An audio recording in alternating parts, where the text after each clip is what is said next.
sebab mulut aku longgar, serang kerajaan dan dedah skandal, anggota PKR dan juga PH sangat suka. Tuduhan demi tuduhan, ada orang simpati lah dekat orang ni boleh kalah. Apa nama ni, dia orang kata YB mulut longkang macam mulut longkang. Dia dulu orang kata saya mulut longkang. Masa saya jadi pembangkang, masa kita pembangkang, dengan mulut longkang inilah dia mendedahkan skandal demi skandal. Bagus pula korang rasa, sebab mulut aku longkang, serang kerajaan dan dedah skandal, anggota PKR dan juga PH sangat suka.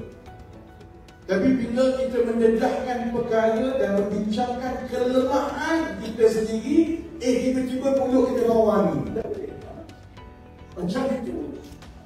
Pasal ada orang kata tak kecil hati ke, susah payah. Dia orang selalu, orang kena faham tau, orang parti, dalam parti ni hati kita keras.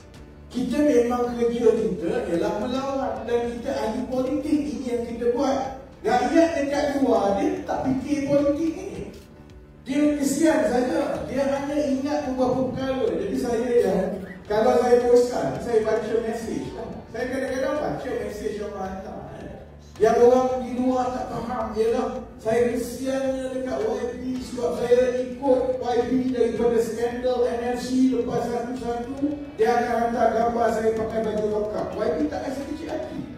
Kena pulang. Memang betul lah kena pulang. Sebab itu budaya politik kita. Kalau berani bercakap sesuatu yang berbeza, salah makan, orang lain suka makan ayam, tiba-tiba kau nak makan ikan.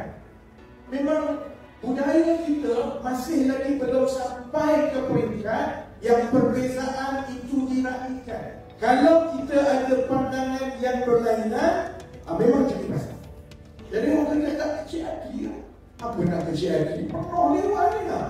Ini yang tak dibayar, yang susah payah datang, yang muka kena cop, yang menonton dekat luar. Sebab kita tahu daripada awal saya sebut, masa depan parti ini bergantung sama ada kita boleh terus dekat dengan denyut nadi rakyat. Dan saya boleh yakin, saya sebut orang katalah mulut longkang ke apa, saudara-saudari kita lebih dekat dengan denyut nadi anggota